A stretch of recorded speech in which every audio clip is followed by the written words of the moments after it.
num só, registro. Então, você não utiliza hoje mais transcrição e inscrição. Claro, na prática ainda utiliza. Muitas vezes você fica meio na dúvida lá, bom, mas é registro ou averbação? Aí você fala inscrição. A inscrição hoje é meio que o coringa. Então, o registro, ele é o que antes era transcrição e inscrição. A averbação continua. E aí é uma coisa meio chata, porque o artigo 67 da Lei 6.015, ele vai enumerar. Então, inciso primeiro, o que é registro? Lá, são mais de 30 incisos. O que é registro? Aquilo lá é registrado. E o inciso 2, ele vai falar o que é averbável. E aí há determinadas coisas, porque aí tem o item, acho que o item 5, salvo engano, que ele é uma cláusula meio aberta. Qualquer coisa que altere o estado civil das pessoas, alguma condição pessoal da pessoa, você pode averbar. Mas há situações que não são nem registráveis nem averbáveis. É proibido constar na matrícula de determinadas situações, porque não tem previsão legal para que conste. Né? Bom, mas se registro unificou o termo transcrição e inscrição, e essa tal dessa matrícula, onde que ela entra? Ela é uma novidade, não existia. Não existia, mudou o paradigma. Incrível. A matrícula passa a ser o repositório de todas as informações do imóvel. Na matrícula vai constar a descrição do imóvel, quem é o proprietário, todos os ônus do imóvel e toda a cadeia de transmissão daquele imóvel. Então, a matrícula pode ser considerada, assemelhada à certidão de nascimento do imóvel. Quando você quer saber qualquer evento da sua vida civil, você pede lá a certidão de nascimento. Porque se você casou, está lá, consta na certidão de nascimento. Se a pessoa já morreu, consta na certidão de nascimento. Todos os eventos da vida civil devem, ou deveriam, né? Nem sempre vai constar, mas deveriam constar da certidão de nascimento. E assim com o imóvel. Então, a certidão da matrícula equivale à certidão de nascimento. Então, a matrícula é tida como o histórico do imóvel. Bom, mas quando você chega lá no cartório e você leva aquele papel para casa, né, com papel de segurança, aquilo é a matrícula? Aquilo não é a matrícula. Aquilo é uma certidão da matrícula. A matrícula é o documento que fica no cartório, né, que a gente arquiva.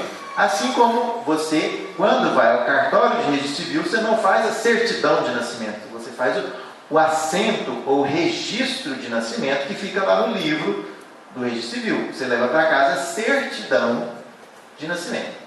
Pode seguir. Então, eu vou começar falando, pensei muito nessa didática, começo por transcrição, começo por matrícula. Vamos fazer uma anotação? O que a gente começa? Matrícula ou transcrição? Transcrição? Pela ordem cronológica. Eu ia começar pela ordem cronológica inversa, porque do conhecido para o desconhecido. Mas tudo bem. Então pode seguir mais para frente aí. A gente volta depois. Pode seguir, pode seguir. Chegou. Transcrição. Tudo bem. A transcrição, ela então era a realidade antes de 76. Numa época em que a organização do cartório tinha até livros diferentes. Vocês vão ver que isso eu não estou falando coisa à toa não, porque isso em ordem prática tem muita importância, né? Então naquela época lá, você tinha 10 livros no registro de imóveis, um de protocolo, depois segue inscrição de hipoteca. Olha lá, inscrição de hipoteca. Hipoteca é direito real, era inscrito, tinha um livro só para hipoteca. O livro 3 era de transcrição de transmissões, ou seja, transmissão de propriedade era ato de transcrição e era próprio do livro 3. No livro 4, inscrições, registro geral, e aí registros diversos. E eram inscrições de outros direitos, um compromisso, né, do fruto. E aí você vai lá, está no livro 4. Livro 5, emissão de debêntures. Hoje em dia, na Lei 6.015 ainda tinha essa previsão, hoje em dia esse livro não existe mais no cartório de imóveis. 6 e 7, indicadores, que são como índices, para a gente fazer buscas e pesquisas. 8, livro importantíssimo. Nesse livro ficavam os loteamentos, as incorporações e os respectivos compromissos. Tudo no livro 8. Então, se eu quero saber informação de loteamento anterior a 76, de incorporações anteriores a 76, eu devo buscar essa informação no livro 8, bem como os respectivos compromissos. Livro 9 e 10 são livros de cédulas de crédito, né? Eu acho que talvez para o dia a dia do advogado, não sei se é tão... depende, né, da atuação. Então, são livros onde eram transcritas as cédulas de crédito, livros 9 e 10. Bom, então o livro 3 era o tal do livro das transcrições. Lá você tinha o quê? Você copiava título. E aqui que vem a grande diferença. Na transcrição, você trabalha com título. Você tinha uma escritura de compra e venda. Você transcrevia compra e venda ali. Se naquela compra e venda eu tinha 5 imóveis, eu tenho quantas transcrições? Uma transcrição para 5 imóveis, não importa, porque a transcrição é relacionada ao título. Então, compra e venda, doação, partilha, se eu ia transcrever aquele título, era uma transcrição só. Podia ter um imóvel, podia ter fração ideal do imóvel, então nem era o imóvel inteiro, era fração ideal. Podia ser um imóvel inteiro, podia ser 2, 3, 5, 10 imóveis, uma transcrição só. Certo? Mas aí, a transmissão imobiliária conta toda a história? Se você tirasse a certidão apenas daquela transcrição, você teria toda a história do imóvel? Não. No livro 2, você tem inscrições de hipoteca. Então a hipoteca está em outro livro. No livro 4, você tinha de registros diversos. Então, de repente, aquele imóvel tinha usufruto. Se você pegasse aquela transcrição, ia te contar. Você ia precisar saber do livro 4. Então, na verdade, para o usuário, isso não é tanta dor de cabeça. Isso é dor de cabeça para o cartório juntar toda essa informação. Né? Mas vocês vão ver que também o usuário vira dor de cabeça. Agora mesmo eu vou mostrar.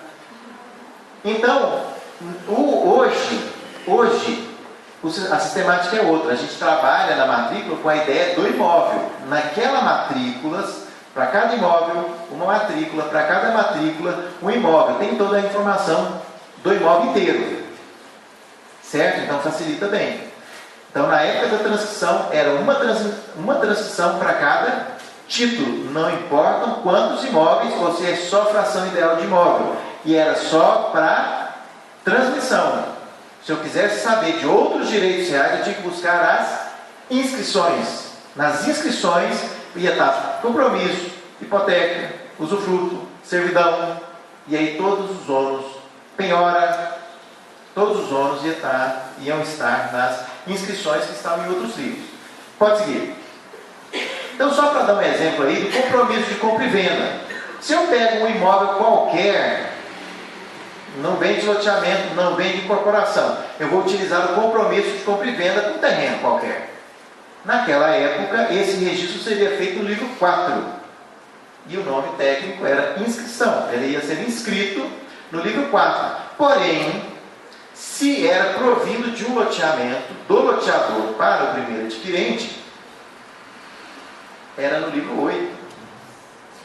Se fosse relativo a uma unidade autônoma de uma incorporação, e esse compromisso ia ser feito no livro 8. Então, dependendo do que? Do tipo do imóvel, o compromisso ia estar num livro diferente. Às vezes não é fácil encontrar esse tipo de informação. E se for no mesmo cartório é tranquilo. O problema é que a gente vive aqui uma situação, acho que em Ribeirão Pires já foi de muitos cartórios, e aí o problema se multiplica bem. Então, o que acontece? A partir disso aí, você vê que para o sistema anterior, emitir uma certidão era uma atividade extremamente complexa e a gente dependia muito dos livros, dos indicadores, dos índices. Então, o cartório, como um arquivo público ele arquiva informações que são públicas, ele tem que ter mecanismos que facilitem buscas. Então a gente tem que ter uma organização interna forte, porque o que adianta ter informação e não localizá-la? Não adianta nada. Então, só que essa complexidade era interna para o cartório. Claro, o que o público tem? Depois a gente pegar aquela certidão de transcrição com averbações diversas, falando de inscrições, não sei o quê, e aí montar, e afinal, como é que está esse imóvel aqui? Aí realmente a dificuldade do usuário. E aí entra essa situação da diferença de certidão. No sistema antigo, existiam basicamente 3 certidões. A certidão de inteiro teor, a certidão de ações reais e repersecutórias e a certidão de ônus reais. Eram 3 certidões. Em alguns estados, ainda são 3 certidões. Então, observe bem que se você for atuar fora de São Paulo, para fazer uma escritura, por exemplo, eles vão te exigir 3 certidões: inteiro teor, ação de ônus e de ações. O que São Paulo percebeu de uma forma muito interessante com a transição? Porque antes é o seguinte, se você dava o inteiro teor de uma transcrição, você não tinha toda a informação. Porque os ônus e as ações reais e repersecutórias, elas não estavam nos livros de transcrição. Elas estavam em outros livros, por isso você dependia de 3 certidões para ter toda a informação. Na matrícula não. Se você tira a certidão da matrícula, está tudo ali. Basta que você saiba ler a matrícula. Toda a informação está ali. Se ele tem ônus, se não tem, não precisa do cartório te falar, tem ônus, está ali escrito. Ou não tem ônus, está ali também. Então, é muito técnico que no estado de São Paulo, a gente emita apenas uma certidão. Beleza, pode continuar. E aí vamos lá, vamos trazer essa realidade das transcrições e inscrições para a nossa comarca. Tanto Ribeirão Pires quanto Rio Grande da Serra já pertenceram a diversos outros cartórios. Então, entre 1912 e 1931, 12, antes mesmo do Código Civil, essa região aqui pertencia ao 3º Registro de Imóveis de São Paulo. Em 1931 até 1939 foi para o 6º. De 39 a 42, o 12º. De 42 a 54, para o 9º. De 54 até 66, Santo André. 66 para cá, Ribeirão Pires. E aí, isso é relevante? Vamos ver se isso é relevante. Se eu compro um imóvel em 1920, eu estou em 1920, comprei o imóvel, onde que eu vou transcrever esse imóvel? 3º RI, era o cartório responsável na época, transcrevi lá no 3º RI.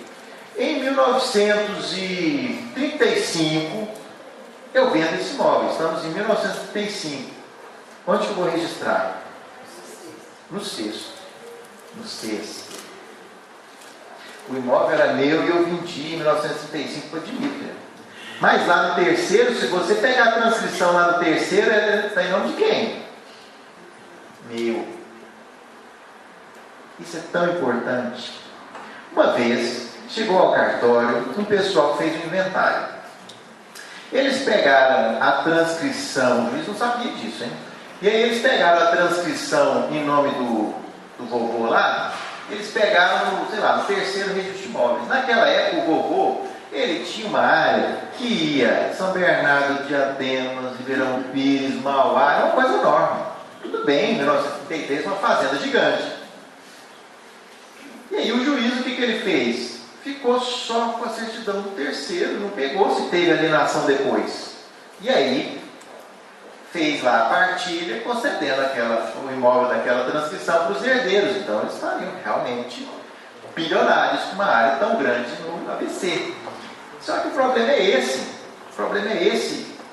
Se eu pegar uma transcrição do terceiro, vai estar em nome do vovô, mas o vovô já pode ter vendido o imóvel, e o terceiro não vai ter essa informação. E aí? Vamos lá, vamos pensar mais. Então, em 1935, eu pedi para Dmítria.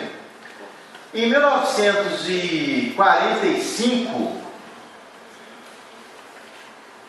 a Dmítria fez um loteamento. Livro 8, 1945. Só que aí ela demorou muito para começar a vender, ela começou a vender isso em 1960. Em 1960, a Dmítria começou a compromissar os lotes. E aí ela registrou onde? Em 1945, antes foi? 45. Em 1945 ela registrou o loteamento onde? 45 do nono, livro 8, do nono. Mas em 60, quando ela fez os compromissos, isso foi registrado onde? Santo André. Santo André. Então, se eu vou lá, naquele cartório onde eu vendi para Dmítria, se eu me conformasse com aquela transcrição onde eu vendi para Dmítria, que foi, já até me perdi, na venda. A venda foi onde? 35. Em 1935, lá no cartório, no sexto cartório, está lá a transcrição da venda minha para Dmítria. Se eu ficasse só com essa transcrição, eu tinha notícia do loteamento? Eu tinha notícia de algum compromisso?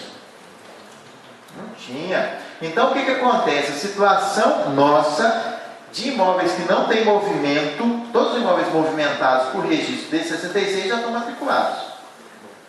Mas, aliás, desde 66 já estão nesse cartório, matriculados a partir de 76. Então, é uma situação, transcrição é muito grave e muito complicada.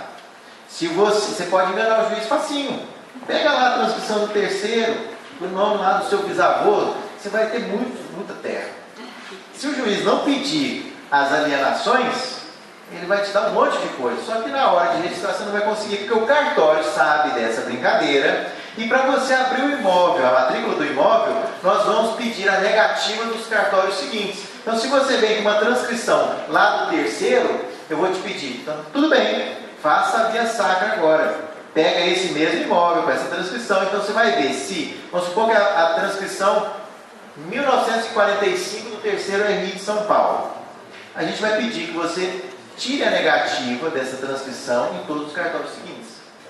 Então, cada um dos cartórios seguintes tem que falar assim: nós não fizemos nenhuma transcrição com origem, olha essa palavra, origem, na transcrição 1945 do terceiro RI de São Paulo. Se você conseguir a negativa em todos os cartórios, a gente abre a matrícula aqui. Certo? Diga. Eu não consigo essa matrícula, conforme se falou nos registradores, direto? Não, transcrição infelizmente ainda não. A gente no registrador a gente está trabalhando só com matrícula, então só com coisas a partir de 76. Infelizmente ainda não, mas tomara. O CNJ tem uma das metas para cartório que é acabar com a transcrição. É meio inalcançável em alguns casos, mas a gente está pelejando, vai tentar conseguir fazer de alguma forma, acabar com a transcrição e fazer tudo matrícula, mas vocês vão ver que em algumas situações é meio que impossível. Mas, de toda forma, a gente vai tentar fazer com que isso aconteça para que termine essa babel de situações para você conseguir. Porque aí fica muito caro. Você imagina você conseguir. Se você está lá no terceiro, você vai ter que tirar 1, 2, 3, 4, 5, 6 certidões, 6 vezes 50, 300 reais. Então fica caro.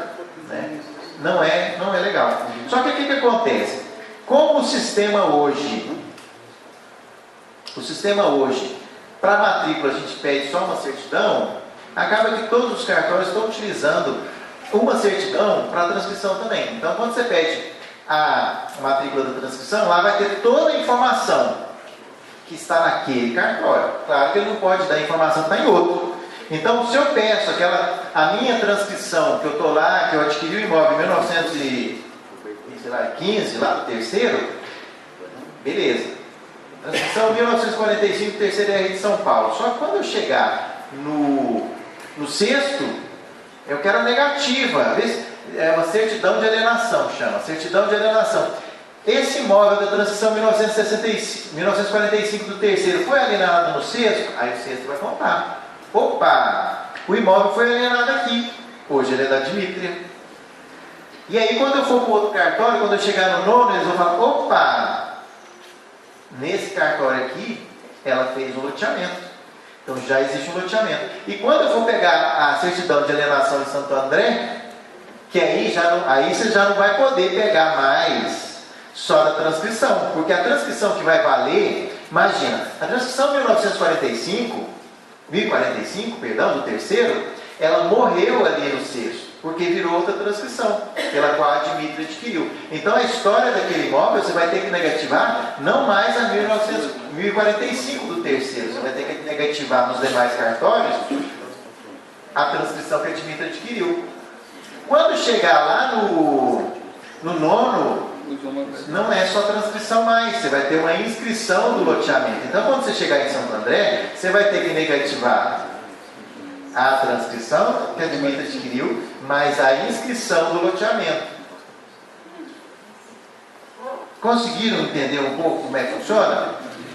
É assim, não é fácil. Porém, se você pega a sistemática, você resolve. Certo? Então, esse é o pulo do gato. Esse é o pulo do gato. Como é que você resolve a questão de transcrição nesses cartórios todos? Toda informação nova, você vai passando pelos cartórios, do último que você tem notícia para os outros. Cada informação nova, você vai ter que ficar negativando essa informação nova. Porque, vamos supor, a Dmítria fez alguns compromissos lá em Santo André. Saiu vendendo lote em Santo André. Muitos compromissos. Aí eles foram inscrevendo esses compromissos lá. Pode ser que depois de 66, o promitente comprador, ele vendeu. Ele fez cessão de compromisso e registrou em Ribeirão Pires. Até 76 ele transcreveu em Ribeirão Pires. Então, quando você vai precisar também da negativa de Ribeirão Pires. E outra situação, muito boa, vamos supor, o imóvel não tem matrícula, hein? A última notícia, a última história dele é na transcrição. Você só abre matrícula se for ato de registro. Se for ato de averbação, você ainda tem que fazer lá naquela transcrição. Ou seja, quando for uma retificação de imóvel, você tem que fazer lá na transcrição. Então, muitos imóveis transcritos aí em Santo André, retificação tem que ser lá em Santo André. Outras averbações, penhora é averbação. Olha, penhora é averbação. Então, se você vai fazer uma penhora numa transcrição, você vai fazer, às vezes lá no nono. Que loucura! Você vai fazer num cartório que não é responsável por aquele imóvel desde 1954. Você vai fazer a penhora lá. Antigamente, antes de uma reforma aí do CPC, a penhora era registrada. Então, na penhora eu era obrigado a abrir matrícula para o imóvel. Ia penhorar, abrir matrícula para o imóvel. Então, era na situação do imóvel. Quando passou essa história, para economizar, porque o registro de averbação tem preço diferente, passaram a considerar o negócio como averbação. Aí você passa a ter que fazer lá na origem. E aí, de repente, se você não for cuidadoso, o imóvel vai estar penhorado lá no nono. E aí você não pesquisou lá no nono, você vai transmitir e às vezes não vê.